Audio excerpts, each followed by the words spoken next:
Very good morning friends. आज हम करेंगे सेट नंबर 5 जो कि इकोनॉमी से रिलेटेड है। सब टॉपिक रहेगा भारत की राष्ट्रीय आय। मोस्ट इंपॉर्टेंट 1 to 20 क्वेश्चन का सेट रहेगा आपके लिए। वीडियो को पूरा देखिए। वीडियो अच्छी लगी तो वीडियो को लाइक कीजिए। कोई डाउट हो तो कमेंट कीजिए। यदि आप इस चैनल पर आप नए हैं तो प्लीज़ आप BSB स्टडी सर्कल चैनल को ज्वाइन कीजिए।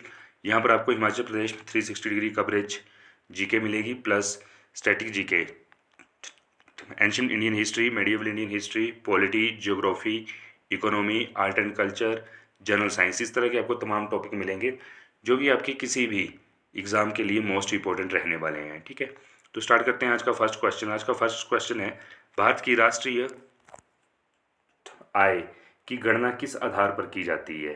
ठीक है, तो देखिए मैं चालू मूल्यों के आधार पर और स्थिर मूल्यों के आधार पर, स्टैटिक और डायनामिक दोनों जो मूल्य हैं उनके आधार पर जो राष्ट्रीय आय है भारत की उसकी गणना की जाती है। तो यहाँ राइट आंसर हो जाएगा उपयुक्त दोनों के आधार पर। Option number C is the right answer.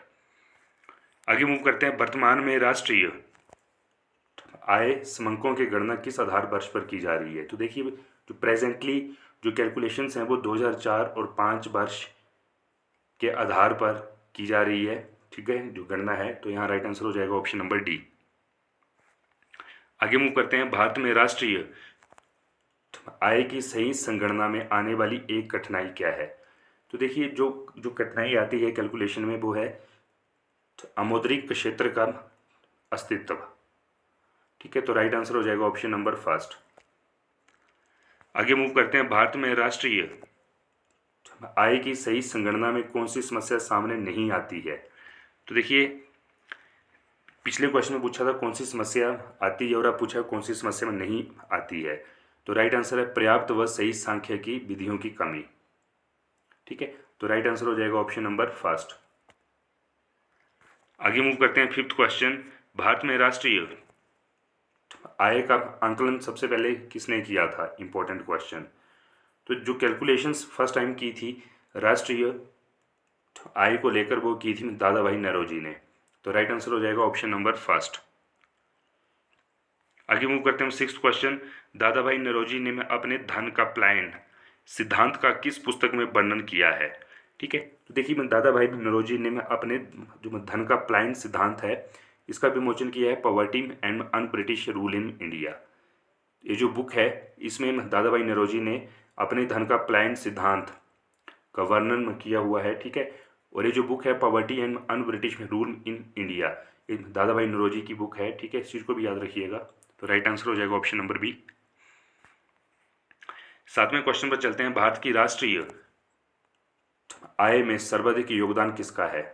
तो देखिए जो टर्शरी फील्ड है, तृतीय क्षेत्र है, इसका सबसे ज़्यादा योगदान है। तो राइट आंसर हो जाएगा ऑप्शन नंबर सी, तृतीय क्षेत्र।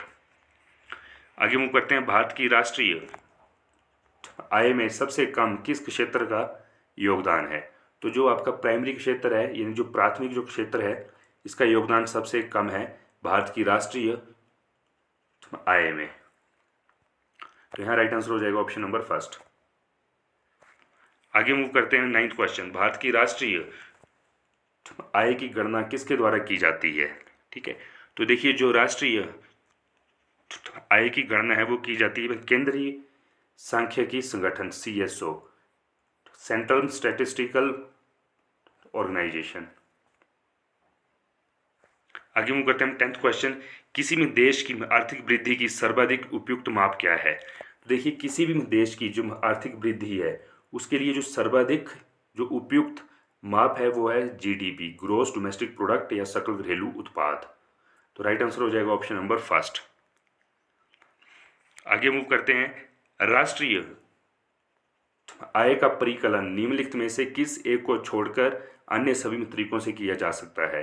तो राष्ट्रीय आय का जो परिकलन है वो सभी प्रकार की बचत का जो योग है टोटल है उसको छोड़कर सभी तरीकों से किया जा सकता है। तो राइट आंसर हो जाएगा ऑप्शन नंबर फर्स्ट।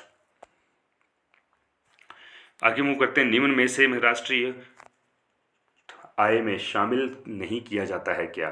तो देखिए जो मालिक के कब्जे में मकानों का आरोपित किराया है वो भी किया जाता है, नए पुलों के निर्माण पर किया गया सरकारी व्यय भी किया जाता है, लेकिन लॉटरी जीतना जो है इसको राष्ट्रीय आय में शामिल नहीं किया जाता है। तो right answer option number C, lottery जीतना। आगे मूव करते हैं। प्रति व्यक्ति जो आपकी आय है निकालने के लिए राष्ट्रीय आय को भाग दिया जाता है किससे? देश की कुल जनसंख्या से। तो देखिए जो आपकी जो पर पर्सन कैपिटा है उसको इनकम, राष्ट्रीय income, national income divided by total population किया जाता है। तो यहाँ राइट आंसर हो जाएगा देश की कुल जनसंख्या से। आगे मूव करते हैं 14th क्वेश्चन। 14th क्वेश्चन है भारत की राष्ट्रीय आय के बारे में कौन सा कथन सही है? तो देखिए जो लास्ट कथन है वो सही है। संयुक्त रूप से कृषि और उद्योग की अपेक्षा सेवाओं का प्रतिशत हिस्सा अधिक है। ठीक है, यानी जो एग्रीकल्चर और इंडस्ट्री से जो टैक्स रिसीव होता है वो जो सर्विसेज की हिस्सेदारी है उससे कम है और सर्विसेज की हिस्सेदारी का प्रतिशत ज़्यादा है। तो राइट आंसर रहेगा ऑप्शन नंबर डी। आगे मूव करते हैं 15th क्वेश्चन। अमीरों की तुलना में गरीब बचत करते हैं। ठीक है, तो राइट आंसर होगा अपनी आय के अपेक्षाकृत छोटे हिस्से की। ठीक है, तो कुछ उनका अपने डे टू डे जो खर्चे हैं उसमें यूज़ हो जाता है, जो छोटा हिस्सा बचता है उसकी सेविंग करते हैं। तो right answer option number C. आगे मूव करते हैं। भारत के सकल घरेलू उत्पाद यानी जीडीपी में नीचे में दिए गए विभिन्न क्षेत्रों के योगदान का कौन सा एक सही ह्रासमान क्रम है? तो देखिए सबसे पहले सबसे ज़्यादा, ठीक है, जो कंट्रीब्यूशन रहती है वो रहती है सर्विसेज की, यानी सेवा, उसके बाद उद्योग और लास्ट में कृषि। तो राइट आंसर हो जाएगा ऑप्शन नंबर फर्स्ट, सेवा, उद्योग और कृषि। 17वें क्वेश्चन की तरफ चलते हैं। भारत में स्थिर मूल्यों पर जीडीपी के प्राकलन के लिए वर्तमान आधार वर्ष क्या है? तो देखिए जो स्थिर मूल्य हैं, जो स्टैटिक प्राइजेज हैं, ठीक है, उन पर जीडीपी के प्राकलन के लिए वर्तमान आधार वर्ष है 2011 से 12। तो राइट आंसर हो जाएगा ऑप्शन नंबर फर्स्ट। आगे मूव करते हैं 18वां क्वेश्चन। निम्नलिखित में से कौन सा क्षेत्र भारत के सकल घरेलू उत्पाद को सर्वाधिक योगदान देता है? ठीक है, क्वेश्चन रिपीट हुआ है लेकिन मोस्ट इंपॉर्टेंट है। देखिए जीडीपी में सबसे ज़्यादा कंट्रीब्यूशन करता है टर्शरी फील्ड यानी तृतीयक क्षेत्र, ऑप्शन नंबर सी। 19th क्वेश्चन पर चलते हैं। सकल घरेलू उत्पाद के बारे में निम्नलिखित कथनों पर विचार कीजिए।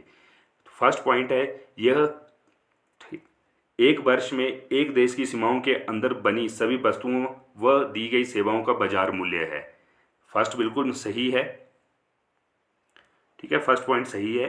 सेकंड है, ये एक अनुबद्ध समय अवधि में देश के अंदर उत्पादित समस्त अन्य वस्तुओं व सेवाओं के लिए कुल व्ययों के बराबर है। सेकंड गलत है।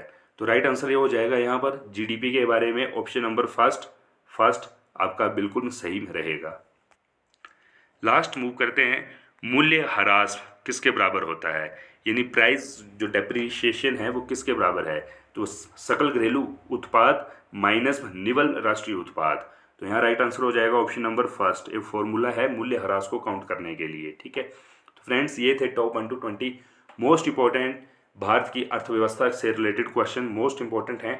ठीक है, कहीं ना कहीं आपके एग्जाम में ट्रिगर कर सकते हैं। वीडियो को पूरा मत देखिएगा, एक या दो बार आप देखिएगा, अच्छे से आपको समझ आ जाएगी। यदि आप इस चैनल पर आप नए हैं तो प्लीज़ अब चैनल को भी आप सब्सक्राइब कर लीजिए। Okay, thank you.